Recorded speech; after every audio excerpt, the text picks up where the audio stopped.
With this Nirvana Smells Like Teen Spirit guitar lesson, we'll show you how to play the complete song, including the guitar solo, along with guitar tabs, chord diagrams, and practice rhythm tracks. We'll cover it all with a step-by-step approach. Now the first step with learning to play Smells Like Teen Spirit is to decide which power chord shape you use. You have a bunch of options. And we're going to start with the one that I prefer the most. It's a two-finger power chord shape. This example will be with the first chord in the song. It's an F power chord. You'll see the 5 on the chord diagram. A 5 indicates a power chord. So whenever you see a 5 next to a letter, that indicates a power chord.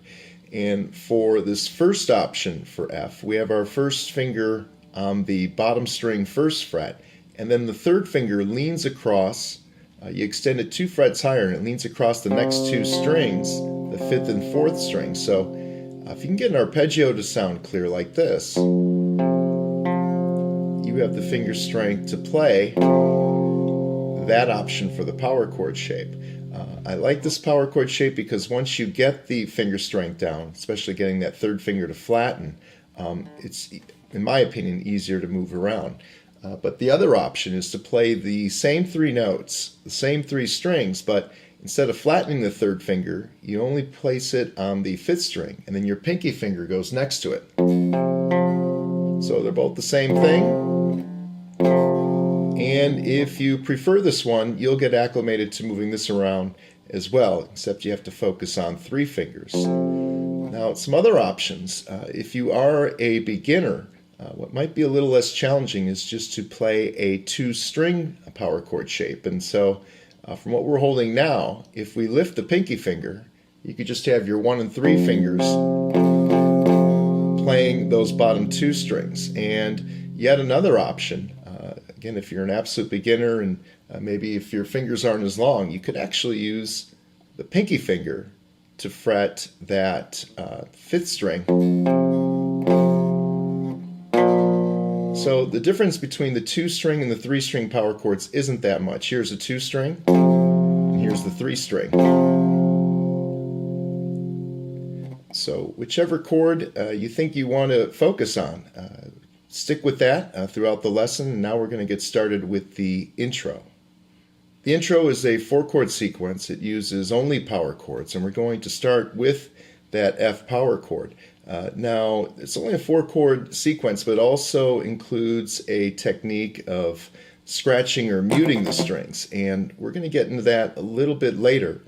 As a first step, we're going to work on the strum pattern, the basic strum pattern, and the progression, the chord changes. So, starting with that F power chord, you're going to go down, up, down.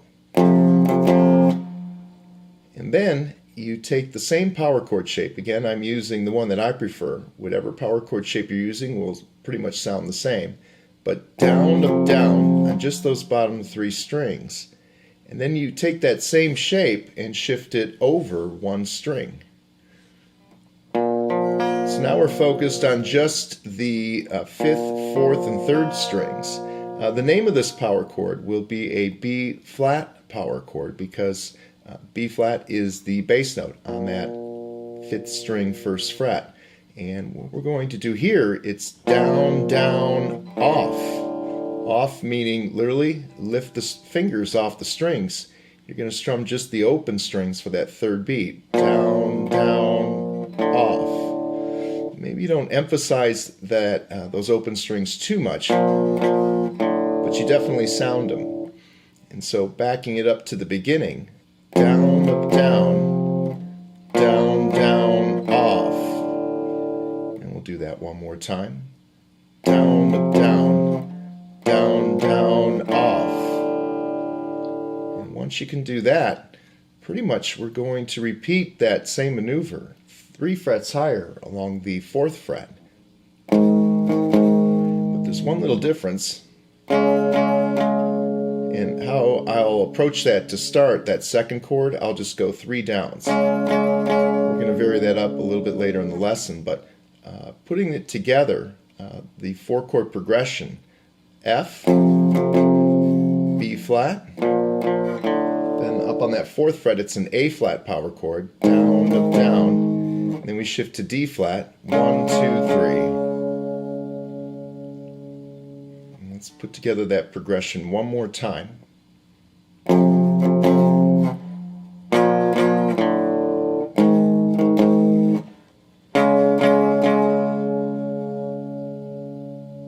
Next, we'll add in the muting scratch effect to the progression, and we're going to show you how to do this with the F power chord.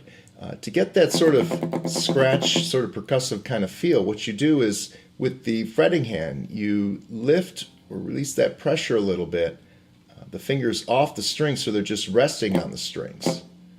So if you lift off too much, you're going to get some open string sounding. Press down too hard to get the chord, but just resting, you get that scratch effect. And if you're able to do this, next step is to work on alternate down and up strums. And then speeding it up and maintaining it for a little bit longer. And once you're able to do that, you've got the effect down. So let's add it into the progression now. What we're going to do, starting again with the very beginning with the F power chord, down, up, down, then we add that muting, another down, up, down after the opening chord. So down, up, down, down, up, down. Same thing on this chord.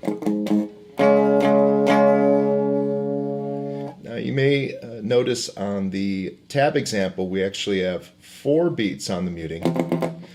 That's once you can do 3, then I would add in 4. But as a first step, I would suggest just 3 strums on the muting. So let's put that together now. We're going to go through the progression twice, and we'll do a slow approach working on this muting scratch effect. Here we go.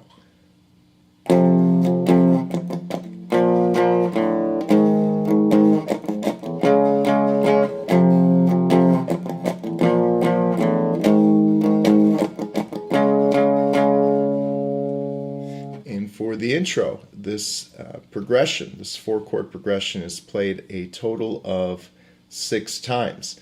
The first 2 times it's with a clean effect, meaning no distortion, and that's what you're hearing right now. On the 4th measure is same, you play it the exact same way, but it's just a matter of using a foot switch on a foot pedal to switch to a distorted sound. I'll show you how it sounds right now with distortion. So the same progression with distortion.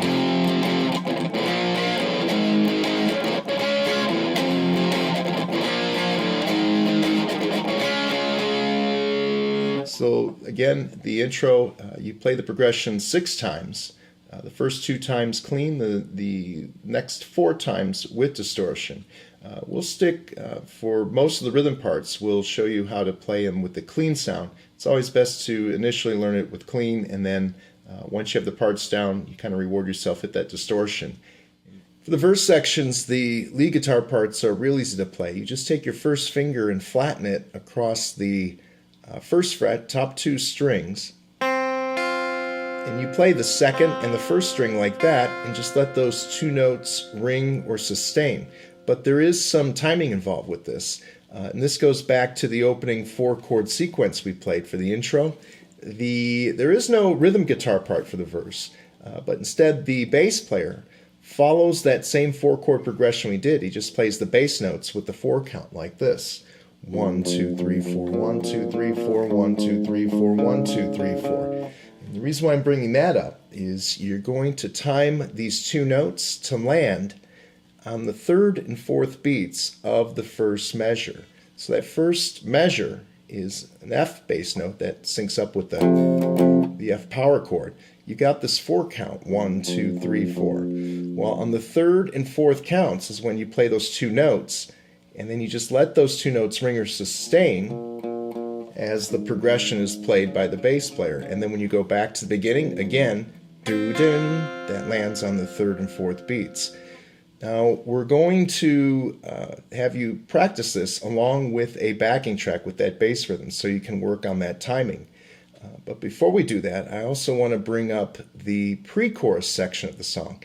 So the verse is fairly easy, so we'll throw in the pre-chorus and you can put them both together.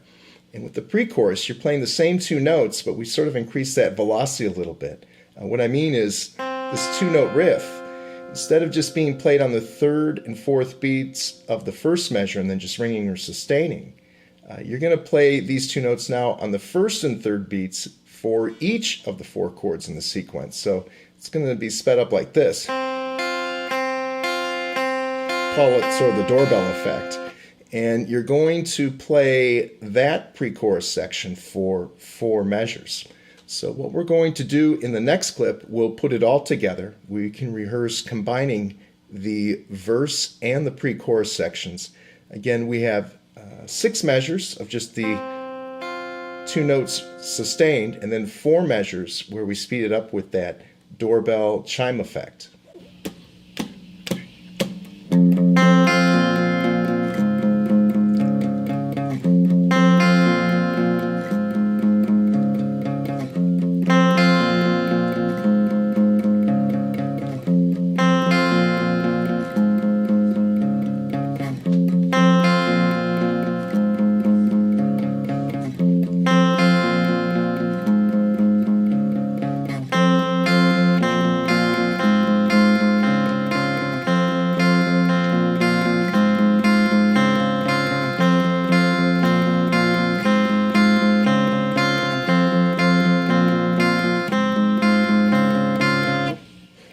For the chorus, you'll play the same progression as the intro. It's that 4-chord sequence. And that 4-chord sequence is played a total of 6 times for each chorus.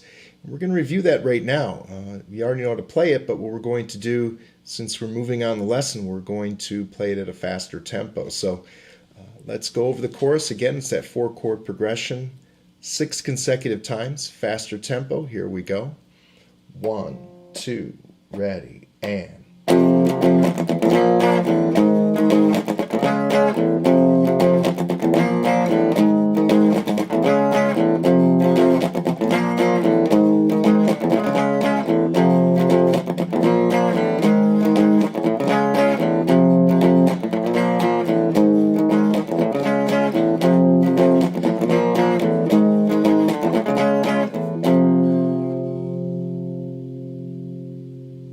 After the chorus, we go to the bridge section, and the bridge section is probably the most challenging part of the song to learn. So we're going to have 2 versions on how to play the bridge. We'll start with the more official way to play the bridge, and if it's a little too challenging for you, simply go to the next clip, and we have an alternate version that's easier to play. But the first chord in the bridge will be an F power chord, same chord that started the song. And we have a new switch here, going from F to an open E power chord. And how I play it, we have the F, and for the E power chord, we just take the first finger, sort of shift or pivot it up 1 fret. That first finger is flattened across the 4th and 5th strings, but the bottom string needs to be open. That's the E bass note. So F, E, F, E, and then back to F. So if you haven't played that before, it's an unusual chord change here. So let's put that together a couple of times here. The F, E, F sequence. F, E, F. And once you can do that, you just slide up 1 fret, and you're going to double up on the F sharp power chord. In putting that all together, how I would suggest to count it, I would count this opening part of the bridge as 1, 1, 2, 3, 4. And here's what I mean. The F will be the 1, F, and then E, F, F sharp twice would be the 4 count. 1, 1, 2, 3, 4. And we'll do one more. 1, 1, 2, 3, 4. Then we go to what I call a sort of Howlin' riff here. Howlin' because it's a unison bend. You get sort of a Howlin' effect because we're going to bend the 3rd string to match the pitch of the 2nd string, the adjacent string. And that gives you sort of a... And how you do that, how I do it, is I'm going to take the middle finger on the 3rd string, 3rd fret, and just behind it we have our 1st finger as a support finger for the bend. We're going to bend that string up till it comes close to matching the pitch of the next string. So we're going to bend up almost to B on the 3rd string. Right now we're on A, bending up 2 frets. And when you include that 2nd string, now we're learning this on a clean sounding guitar right now. And on the original recording you have several guitars layered and some of them with heavy distortion. So you're not going to sound exactly like the original recording. This is how you do it when you're warming up, or at least a one guitarist version. And so if we connect that to the opening chord sequence, here's how that'll sound. And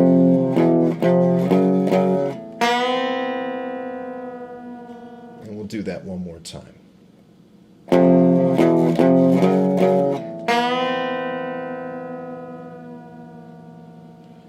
And then the final section to learn for the bridge, we're going to go back to the F power chord, and we're going to play a 4 count here. We're going to go again, sort of imply an E, but it's going to be different this time. We're just going to lift the 1 finger off. So how we start this next section will be F, and then lift off that bottom string. Again, the only note that's changing is the bass note. And then back down to F. So we group that together as a 4 count. We're going to call it, when we let go, the F/E. Let's do a little bit even tempo here.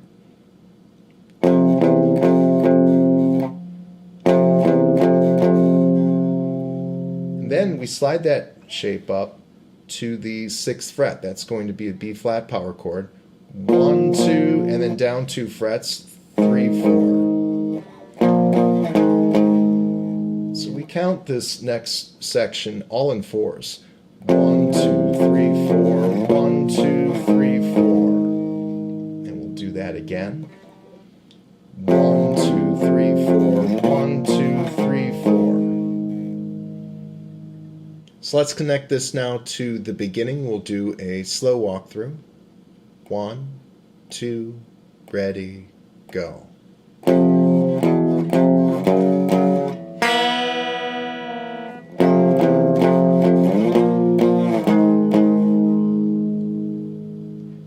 Going to do to match the original recording, we actually played this sequence 2 times. So finally we'll review it twice, again from the beginning.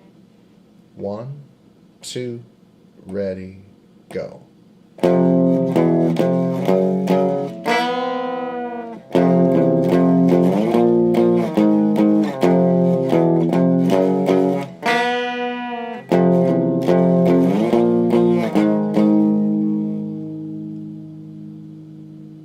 Here's an alternate way to play the bridge that's a little less challenging to play, and what we're going to do, we're going to start with that same F chord, but instead of shifting down to the E power chord, we're just going to lift the 1st finger off and play sort of an implied E power chord.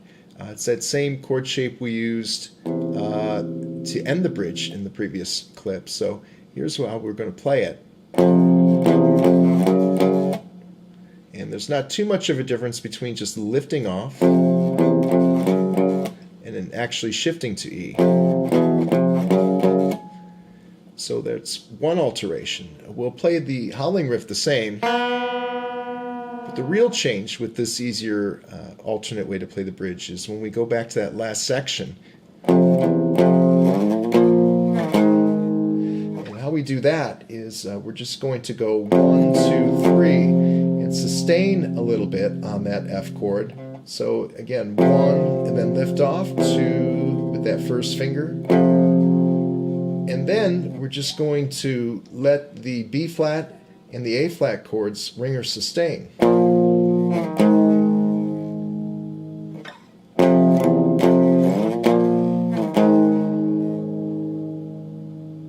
So let's try this alternate version. We'll put it all together now.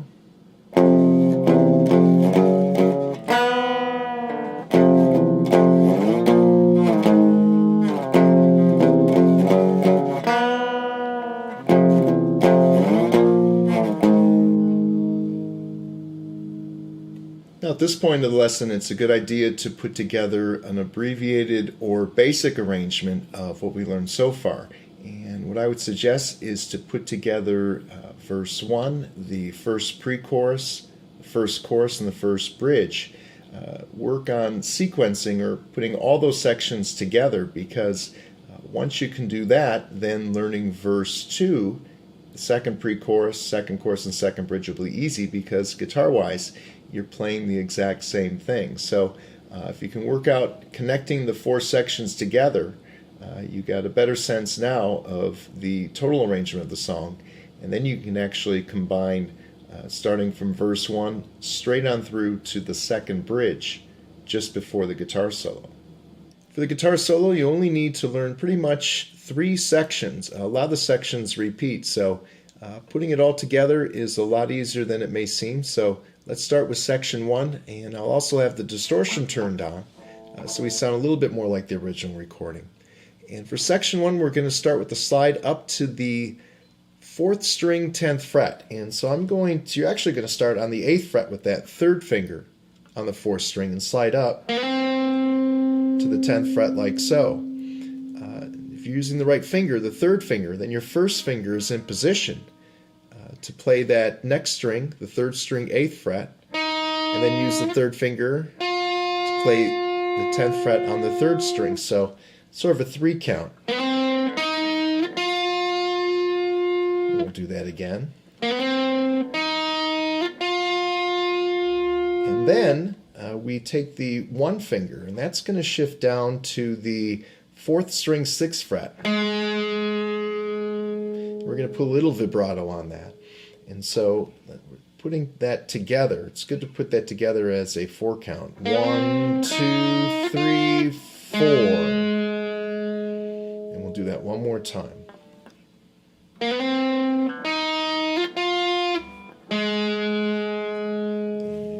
The 1st finger, we're in position to start the next part here. So we're letting that 6th fret ringer sustain a little bit, and then the 3rd finger goes to the next string to the 8th fret. We're going to play that normal, then we're going to do a bend and release.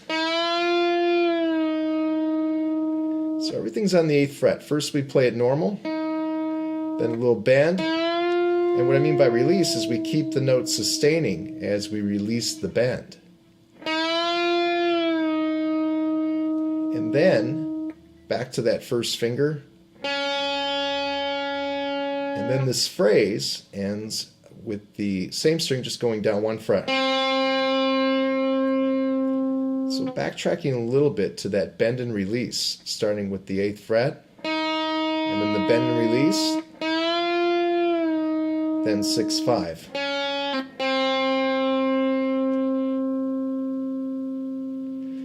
Let's put this section together now. Section 1 from the beginning, starting with that slide up to the 10th fret. And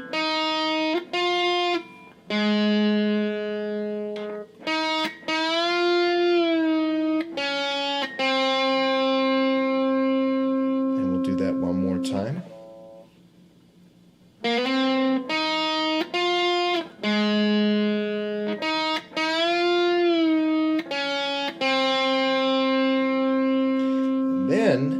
For section 2, we're going to, again, starting with that same note that we're on, that 1st finger remains anchored. You're going to take your middle finger, go up 1 fret to the 6th fret, and you're going to do that 6, 5 again. 6, 5, then a little bit of a tricky switch here. 6, 5, and you sort of pivot the hand a little bit so that the 3rd finger is on the 8th fret, 4th string. So we've got that 4-note phrase. 6, 5, down the string to 8, 6. Let's do that again. And then we're going to do another bend and release, this time on the 4th string, 8th fret. And then 6, 5. And that is section 2. We'll put that together. 6, 5, 8, 6, back to 8, bend and release, and 6, 5. And we'll put together section 2 again.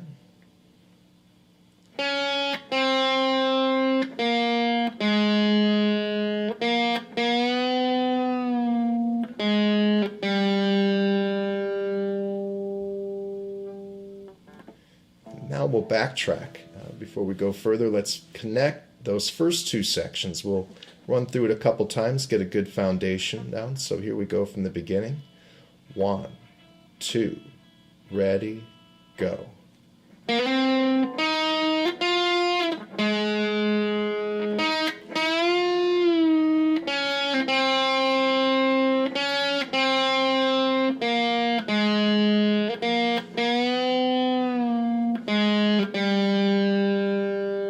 Let's do that one more time. 1, 2, ready, go.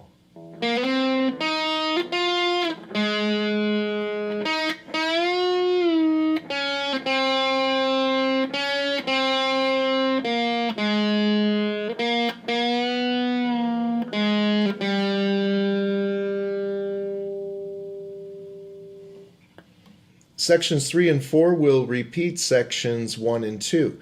So very easy to memorize, but putting it together, you do have to note just pretty much one thing, and that is for a smooth transition to going to section 3. At the end of section 2, that's our last note.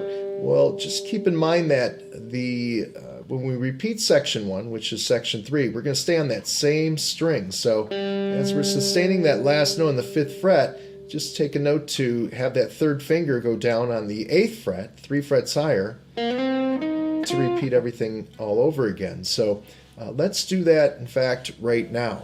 We're going to review sections 1 through 4. Again, it's pretty much section 1, section 2, section 1, section 2. But this time we'll do it without interruption. So here we go from the beginning. 1, 2, ready, go.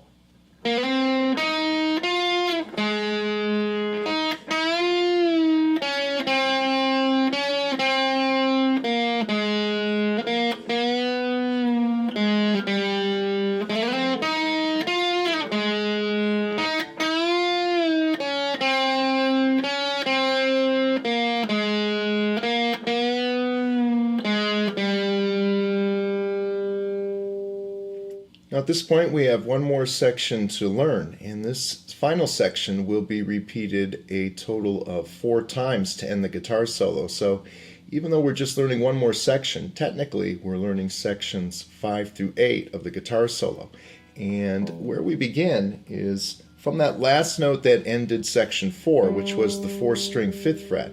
We just go a fret higher. We'll have our middle finger down on the 6th fret. And we're going to go back and forth between the 6th and the 5th fret 4 times. 6, 5, 6, 5, 6, 5, and then the 4th time, 6, 5, 3. We just go down 2 frets and sustain that 4th string 3rd fret a little bit. So here's the section again. 6, 5, 6, 5, 6, 5, 6, 5, 3. We're going to play that 4 consecutive times. So let's do that right now. 1, 2, ready, go.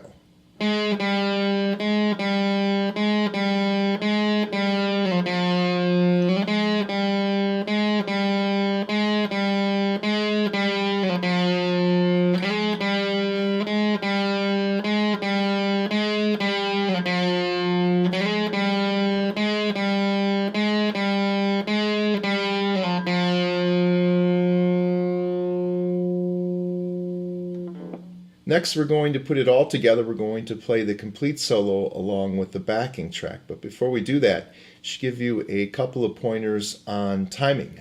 Certain notes need to land on certain chords. But even before that, even when you begin the solo, there's some timing involved because you're going to be playing along with a backing rhythm. It's going to be the same rhythm we use for the intro and chorus. So that's going to be played, that 4-chord sequence is going to be played 8 total times. And so you're soloing along with that, but step number 1 regarding the timing is you don't jump in right when you hear that first chord. There's a slight delay before you do that slide to the 10th fret. So you want to wait till you hear that first strum, down, maybe a little bit of the up. It's about not even a second. It's more like a half second, 3/4 of a second of a delay before you start playing. So step number one, don't start that first note on the very first beat. There's a slight delay. You'll hear it on the recording. And then after that, you need to land, again, certain notes on certain chords, along with certain chords. And the first step with that is at the end of each section, the last note needs to land on the F power chord, because as the progression repeats 1, 2, 3, 4 every other time, or every time it repeats, we're starting on the F. And here's the first example, the end of section 1. That last note needs to sync up or land when the progression repeats, or land right on that F power chord. Same thing with the next section.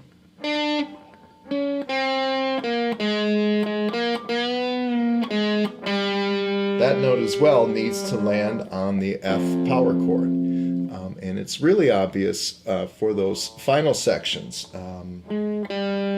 5, 6, 5, 6, 5, 3. In fact, there's a little bit of guitar logic, guitar theory involved here. This last note is an F note. It's the root note of the key. That F note harmonizes with the F power chord. So it really sounds cool when you can, again, hit that note the same time that F chord is being strummed. And that's why at the end of the guitar solo, that note just sort of rings or sustains as the next verse after the guitar solo begins. You're just sustaining that root note over that chord. So another pointer is, once you can do that, is the third chord, the A flat power chord. Again, going back to the beginning of the solo. So this is one of the finer points here. If you land on that note when the third chord is strummed, the A flat power chord, you're locking in even more with the timing. So again, a lot of it you'll learn by just repeating, but you'll be playing by feel, but keep those tips in mind regarding the timing. And so what we're going to do next is we'll review the complete solo with the backing track. I will also be soloing as well, so there's a guide solo. That way you don't play too fast or behind. Again, timing is really key to this. And we'll play it at a slower speed, slower tempo. It'll be about 85%. And that's a good first step with working out the complete solo.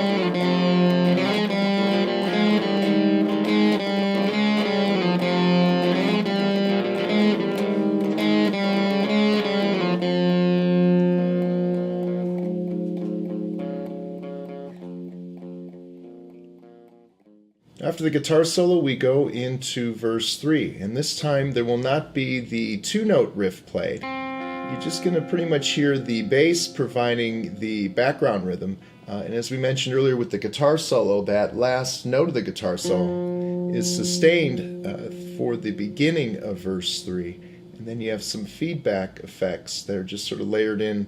You hear them way in the background, but pretty much no real lead guitar parts for verse 3.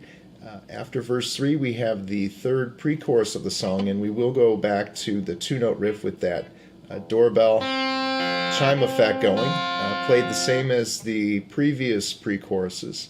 And then we have the song's final chorus, and again we'll repeat that 4-chord progression 6 times.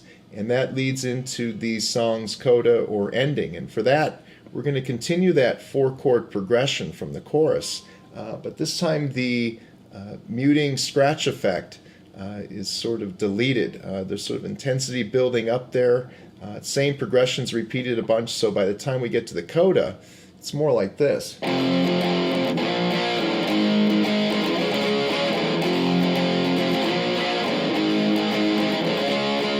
And you're going to play that 4 times, and then we're going to end with the root chord, or the key of the song, an F power chord that's just sustained. And so again, the coda, or the ending, the progression is played 4 times, and then we end the song again with that sustained F power chord.